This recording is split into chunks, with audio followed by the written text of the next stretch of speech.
What's up everybody, it's Gilgamesh here, and today I'm gonna give you guys a bit of an explanation of what The Witcher actually is. Wow, that sounded really bad. In any case, this is my beginner's tutorial for The Witcher 3 Wild Hunt. First of all, I'm gonna walk us out for a bit, probably a bit more beautiful. I'm gonna be talking about the heads-up display. First of all, on the top right of your screen we have a minimap, which will show you your location with the path you are going to take to the objective. As you can see, the white dots, which will show you the way to the objective. And the black arrow is you, of course. Then next up, on the left of the minimap we have a counter of how many steps it will take until you reach your destination.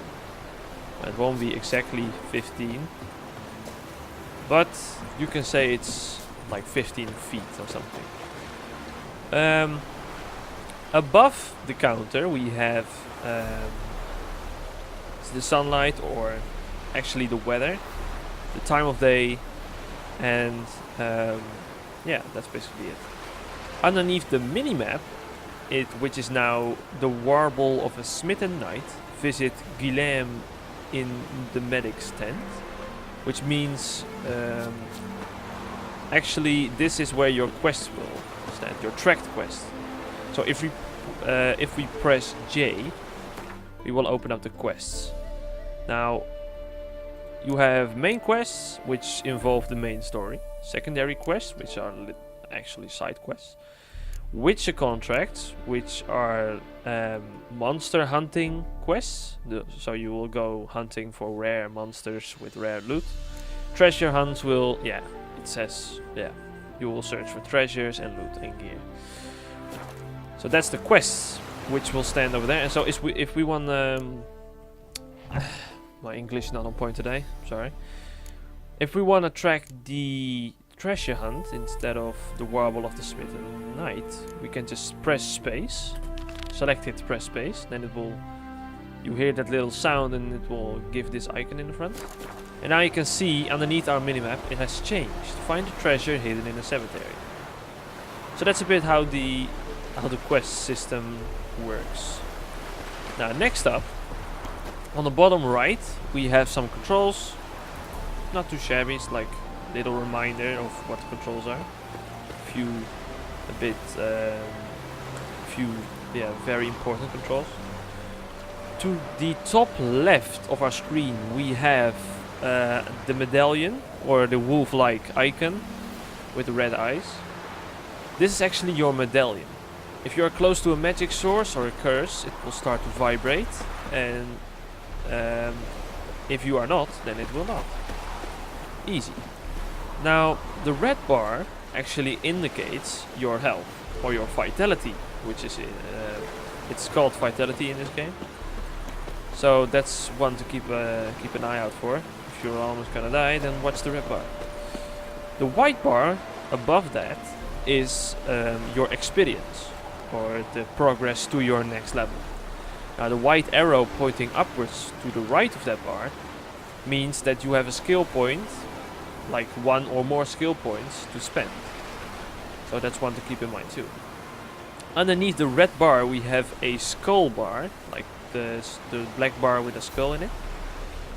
That one will actually fill up with a green bar once you are being intoxicated. So like a spider hits you with its venom, then you will get toxicity. Your character will actually, well, it depends on which graphic settings you are playing, but your character will change at how he reacts or how he looks at depending on how much toxicity you have. So his veins of his blood will actually be visible, and he will look very sick if the toxicity is very high. So that's a small detail. Next up, we have underneath the medallion we have the stamina bar, or the yellow bar, and to the right of that we have an icon, which are signs. Signs are not spells, but are small mini spells which you can cast in the midst of combat. I'm gonna come to that in a bit. The stamina bar actually indicates how much you can swing like something or do certain things. Like if I do the whirl, which is a special attack, like this. Oh, like this. You can see my stamina bar being drained. Now it's empty and it will fill back up again. Keep in mind though, the stamina bar won't recharge that quickly if you are amidst of combat. It's now, because we're now in a peaceful environment, it will regenerate very quickly. But if you are fighting a monster, it will regenerate way slower. Now, underneath the stamina bar we have like a bar which is split up in 3 sections. The adrenaline bar. This will fill up with red boxes, and which is actually your adrenaline points. Now, the more hits you land on an enemy, the more it will fill up. And if it's totally full, then yeah, it's totally full. In any case, you will do more damage, and if you have certain skill points applied to the adrenaline points, like if the adrenaline points are totally full, you will get a bonus damage of 20%. I'm just saying. Well, if you got those skill points, then they may be very handy. Then, okay, to the bottom left of your screen, you will find your equipped potions and food and drink. Also, you will find your equipped item, which is in this case a crossbow. You can also switch to a Protestquisitor and a torch, and also to some bombs or anything else. Well, this menu, which I am now popping up, is actually the circle you are gonna use a lot. If you hold tab, you can see the circle and you can select some things. The bottom 3 are items. The top 5 are signs. Now, first of all, we have Yirden, which is actually a magic trap. So ghosts will be forced to materialize and come closer. And actually, then you can do more damage to them than if they are in their ghostly state. Next up, we have Quen. Quen is a shield. Yeah, basically the little lightning thingy around you. Now you can see on the top left, you can see 100%, which is actually those. If you see those things underneath your health bar, it means buffs or debuffs. If they are red, they are debuffs. If they are blue, they are buffs. In this case, it's a buff. So if an enemy hits me now, yeah, things will happen to the enemy, or he will break and he will be staggered or stunned, etc. Next up, we have Igni. Fire wave, which sets enemies aflame. Now I have a skill point applied to Igni, which makes it special, because if I hold the Q button, which is the button to cast signs, if you hold it, I can now breathe fire or set enemies aflame individually, which is very handy if you're fighting one monster, that you can manage your fire and immediately put it out, then preserve some stamina. So you can set something aflame, like torches, or let me see here. Let me see. In this case, this thing is, yeah, okay. So normally you can light it by doing this. Ooh. Now it's lighted. Now, if I want to do that normally in a combat situation, that would be not very handy, because your stamina would be drained completely. If you want to do it individually, you can hold it, light it, and go back. And your stamina is full again. So that's really handy to do. And I'm gonna go and explain a bit about the signs in a bit. That will cover the HUD, I think. Yeah, then that was all. Right, next up we're gonna talk about the menu. So if we press Y, we will open up the inventory. First of all, top left, your weight, maximum weight. Your weight is not influenced by how many pouches or backpacks you have. It is influenced on how much your horse can carry. To the right of your screen you can see that horse icon and the things that he has on him. Like the saddlebags, 100 maximum inventory weight. 60 horse level, stamina, but we're gonna talk about that in a bit. To the right of your weight you have, it speaks for itself, it's your money. How much crowns you have and how much you can spend, or how much you can spend. Middle here, you can navigate through tabs from your menu. On the right you have your level. I'm currently level 41, which is pretty damn high. And let me see. Yeah, that's pretty much it from the top. Oh yeah, and of course the cross for if you want to leave.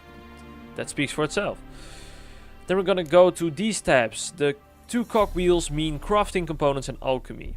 Now I'm not gonna go too much into alchemy and crafting, because I'll be explaining that in a bit if we go to the tabs of alchemy and crafting. Next up we have the quest items. Do not sell these, whatever you do. I'm still keeping them. Some of these are still, I think this one is from the beginning of the game. One of the side quests. So keep these, do not sell them, because you will need some of them later. I needed this one more than one time. Even if last time I was level 36 and I still needed this one. So don't throw it away. Or sell it for 1 crown. Because you will regret it, trust me. Over here you get your junk and other stuff, like a ton of notes which you can actually throw away.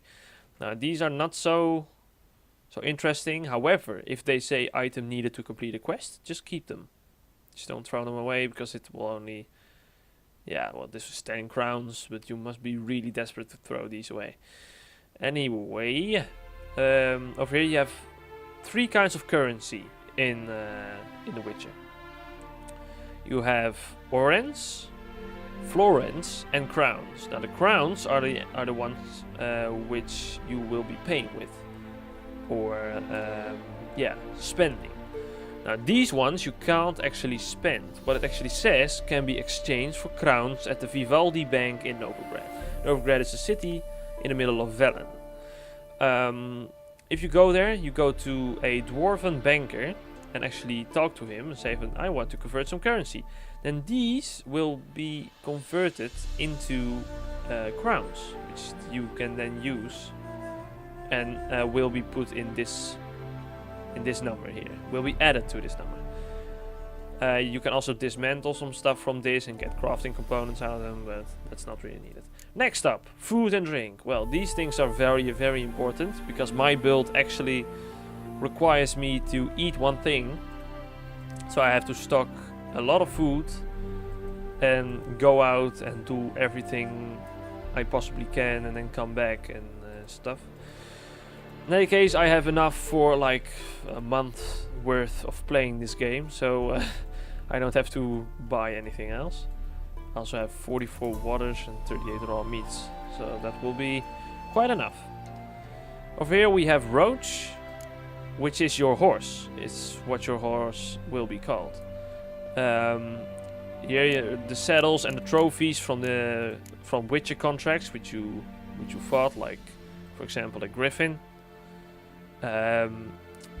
And they will be stored here, and you can put them on your horse over on the right. Like I have this one, which will be +5 bonus experience from monsters, and a saddle. Let's talk about the thing, shall we? Stamina. Stamina is how long your horse can run, or in its galloping state, like really fast running. Horse blindness will actually influence how fast your horse will get scared of monsters. If your horse rides past monsters or monsters attack your horse, his fear bar on the bottom will actually rise. If it's full, the horse will throw you off its back. Then you're on your own. So the horse will run off and you'll be alone there with the monsters. So try to run as fast as you can past them, or buy one of these so it will go much slower. Like it will rise much lower. Next up, oils, which you can apply to your blades to do more attack damage versus specific enemies. Potions, well, it speaks for itself. You can drink these to gain buffs, debuffs. Yeah, I wouldn't drink that, but you know. Bombs, you can throw these at enemies, but I don't recommend that. I use these for monster nests, which are actually little events where you can go to and then kill all the enemies and throw a bomb into the nest, which then explodes and you can loot the nest. So what you actually gotta do then is just loot it and it's gone. So these events, well, they aren't actually events, they are static, so they won't move or they won't disappear. But you can actually get a lot of loot from that. So just keep these, don't throw them at enemies, because I don't do that either. Maybe your build, which you are gonna go for, uses a lot of bombs and crafting materials, but my build doesn't do it. My build is purely focused on swordsmanship and runes, so the power of your sword, literally, and a bit of science, not much. Next up, we have weapons, which are literally your swords, your arrows, and your runes. Now, runes, or rune stones, you can apply these to your blade. Like over here, you see these little circles over here, these white circles, which means that they can hold up to 3 runes here, 3 runes, 3 runes, 1 rune, 1 and 1. So you can put like these tablets are for armor, and these stones are for swords and weapons. So you gotta keep that in mind. And they give nice bonuses like 30 armor piercing, 5% chance to stagger, plus 2% attack power. Now my sword, let me see, this one, the steel weapon, Banshee, is actually a sword which has severance, I don't know how you pronounce it. Increase the range of whirl by 1.1 yards and rend by 1.9 yards. Now what this is actually a rune word. If you have the Game of the Year edition, then you bought it right. If you don't, you should go buy the Blood and Wine and Hearts and Stone DLCs, because they are freaking good. I'm now playing the Blood and Wine, but I've taken a bit of a break to gather some more materials. Right now, this has a word which indicates the three like whirly things, which mean that a word was put on this sword. And you can actually see the difference if I go out for a bit. This one is the one with an actual word on it, which is glowing all the way, and this is one with only a few runes on it. Like you can see the difference, see? This one glows a lot more than this one. Right. So to continue, over on the right side we have the trophies. We already talked about that. Oh yeah, vitality. This is your total health which you can have, or your maximum health. Toxicity is actually how poisoned you are or anything else. Something to keep your eye on if you want to see what it all means. Okay, now we're gonna go to these tabs very quickly. Alchemy is crafting of different things like oil, potions, quests, bombs, alcohol. Alcohol is for used in alchemy and can be used for keeping certain ingredients fresh. So if you see these lying around, grab them. Now these are ingredients. It doesn't really matter actually. What's this? Oh crap, I just made something. Whoops. Okay. Well, screw it. I don't really care. In any case, the quest part, this is when you have to brew something for a quest. Like item needed to complete a quest, and you just brew it, give it to the quest giver, done. Not so hard. Crafting, this is a bit more interesting, because some blacksmiths can only improve armor, and some blacksmiths can only make swords. So you gotta search for them to know what they make. You can't craft these like without blacksmith. Excuse me. So yeah, Geralt, which you are playing as in this game, is not a blacksmith. He's a witcher. He fights. He doesn't craft. So you have to go to a blacksmith or an armorer to get this stuff made. You see, only blacksmiths can forge weapons and only armorers can craft armor. Look for their icons on the map and minimap. They're pretty easy to find. Just look around a bit and you'll be fine. Books, all the books and letters you picked up, so even after you throw them away, they will disappear. I think they disappear. No, I don't know really. Well, just keep as much notes, especially. Some books don't really matter, but notes, especially those, are very important. Next up, characters. I'm gonna skip right by because I don't want to spoil anything from it. Characters is the tab where you will see any information on any character in the game. So if you want to know how somebody is, what their character is, like how do they handle in specific situations, you can all read it over there. So everything you learn about them will be stored in that tab. Tutorial section, here you can just find everything about the game. If you don't understand what fast traveling is, then you can choose that, etc. Then, probably one of the most important parts of The Witcher, the Bestiary. And the Bestiary contains all knowledge on every single enemy in the entire game.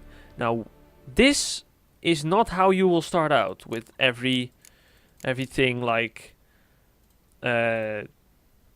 already written. Every enemy you kill will actually give you a small information bonus about specific enemies to fight. Like, especially if you start with an empty bestiary with only a few basic enemies. Now, if in the first part I didn't really encounter bears, until I encountered bears, I was like, what? Where are they vulnerable against? So then I killed one, and then it started with this line, the top line. Then I killed the second one, and it began to give me this one. And another one. Oh, no, never mind. This one I actually read. No, this one. This one I read. This one was the second one. This one I found a book and I read it, and then this one came in there. So you will also learn more things where they are vulnerable against, and this is about every enemy in the entire game. So if you kill something or read about something, it will actually give you information about the creature and how to fight it, or where it's vulnerable against. Next up we have meditation, which is actually basically waiting the time. Or if you are playing on the second or the first difficulty, like easy, normal, like easy or normal, then you can actually use this, like put one in front, press meditate, and then you come back and your vitality or your health is completely restored, like a little rest. Now, I am not playing on that difficulty, I'm playing on the third difficulty, or hard in that case. You have like only story, that's the easy one. Sword and shield, which is normal. Blood and broken bones, which is hard, which I play on. Then you have Death March, which is literally Dark Souls. It's freaking hard. Okay, so I wouldn't recommend starting with that. If you already know the game a bit, go for Blood and Broken Bones. If you do not know it at all, choose Swords and Shield, because if you go only story, it's a bit too easy, if you know what I mean. So I would recommend just starting with Sword and Shield, like the second difficulty in the list. In Blood and Broken Bones and Death March, like Hard and Insane, are actually the ones which you can only use this to skip time and not heal. So you actually have to eat immersively or rest for a bit, like regain some health, like catch your breath. Yeah, so that's that. Quest we already had. Let's look at the world map first, because the character part is a bit... yeah, it's a bit expensive. This one, this is Velen. This is the entire map. I'm gonna keep it just over here a bit. You can see there are icons which you can know. There's also a description at the bottom of your screen, like shopkeeper, armor, stable, blacksmith, etc, etc. These green poles are fast travel points. Now in The Witcher, if anyone knows Skyrim, in Skyrim you could stand anywhere, press M, open the map, click somewhere, fast travel to it. This is a bit more hard. You have to go to one of the fast travel poles, press E on it, then press another pole, and you will go to there, like fast travel, immersively, like you're finding your way. Okay, well, it's over there. Then I go here, whoop, over there. Also, time will change if you fast travel, just like in Skyrim. So if you like fast travel from here all over here, then the time which it takes from the boat to get here, that will be taken off your time. It doesn't affect quests though, so that doesn't really matter if you gotta go there in a specific amount of time. Meditation and fast traveling doesn't. I don't think it bothers that. It can. Yeah. No. In any case, over here you can also click some stuff. Like if you want to know where monster nests are, you can just next one. You can do that with all of these. Like you can scroll up and down, and you can find your way. So that's the world map, pretty much. You can see here a mini map of the entire region. If you press space, you will go to the entire through the entire map. Now what I'm gonna do is I'm gonna travel to Kaer Morhen and use the fast travel post to demonstrate this. I walk up to it, press E, then it opens up the world map, press space, Kaer Morhen, Kaer Morhen. Then I will go into a loading screen. Now, what this will do, it will fast travel me. So yeah, literally. I don't really have to tell you any more about that, which seems pretty self-explanatory. And as you can see, it's night now, because it took us pretty damn long to get here. Now, I'm gonna talk about the next part, which is actually the character itself. So let me just go and stand here by the fire. Oh, just go here. There we go. Now if I press K, you will get your skill tree or skill points, etc. This looks incredibly difficult, I know, but it's really easy in the beginning. I'm gonna start with this point over here, this half. Here you have your combat skills. Like you start with the upper 5, and then you can increase them by giving some skill points to these parts. You can't start with immediately this one, because you have to invest. Like I did this one. Oh, no, this one, then this one, then this one, then this one, that one. Like you will have to put more points here. Points in branch, 35. Which actually means that I put 35 points into this branch to get to here. So that's combat. You have signs which actually improve your little magic things. Like I have melt armor for Igni, or the fire wave, and fire stream, which is the flamethrower thing which I showed. Also, this one is a really good thing to have. This is a must-have. Target does not move towards Geralt while he is casting Axii. Increases the effectiveness of Axii in dialogue. Now this is so important. Axii is literally... wait, did I show you? I totally forgot. I went with Igni and I totally forgot to show the rest of the signs. Wow. Okay. Axii I can't show right now because we're not in a fight, but it can actually stun an enemy, like influence their minds. Now, art is actually a push. Oh, whoops. Boom. See, like the force of Jedi. Now you can actually... yeah, you can do that with it. It's like really immersive, but that's not needed. In any case, that's what I was talking about. Nice English. Anyway, next up we have the alchemy tab, which improves like bomb throwing, or if you want to go like an alchemist kind of build, you can go with this. This will improve that, like extra bombs, like better potions, etc, etc, etc. This is general. These are incredibly important. Now, I started with this one. During the day, vitality regenerates by an additional 10 points per second. This is really nice in the beginning, because you won't have this one as much, because you won't have any food yet. So I would start with this one, because, well, if you are playing on the third difficulty, I mean.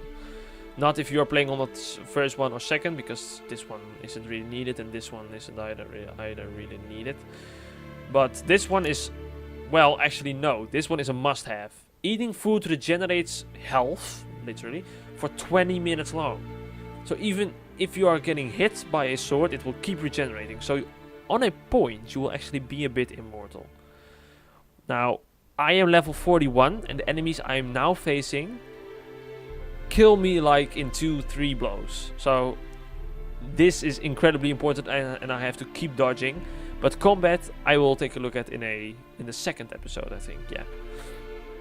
Now also I had this one first. Adrenaline points increase both weapon damage and inciting intensity. But this one is something which I'm gonna put on the middle ones. Now the middle ones are actually something special. They are from the DLC, which I'm not gonna spoil what that is, but it will get you, if you do a certain quest, you will get this. Like if you press C, like over here, if you press C, you will get an extra skill point, which are actually mutations, which you will be able to do. I'm not gonna go into that, but it will give you incredibly overpowered powers, right? Next up, we have these 4 ones, which you can actually put mutagens in, which is this tab. Like an extra +5 attack power, or sign intensity, which is the power of your little magic things, which you can put in here. Like this one is a blue mutagen, this one is a red mutagen, and so on and so on and so on. Right now, we also have, like over here, we have a greater red mutagen of +10% attack power. Then why is it 40%? Because this one is red, red, red, red. So if you match the colors over here to here, 7%, 28. If you match the colors of the abilities with the mutagens, it will actually give you extra bonuses of power or extra health. I'll put this one here, I don't know, but still here. I actually should put a attack power over here, but it doesn't really matter. Anyway, so that's a bit how you gotta drag and drop like these abilities in here, like yeah, order them in that way. They won't be available all in one go, because some of them will be locked, and yeah, so that's basically the skills of your character. Next up, in the next video I'm gonna talk about combat, which will be held for a part in Kaer Morhen. Then we're gonna travel to, I think I'm gonna search for a monster nest and show you a bit about what I learned here. Also, if you start the game, there's a tutorial you can follow, or you can just watch this and I will explain it quickly for you. So, I hope you guys enjoyed this little informative video, and I hope to see you guys in the next video, which will be the combat training. See you guys.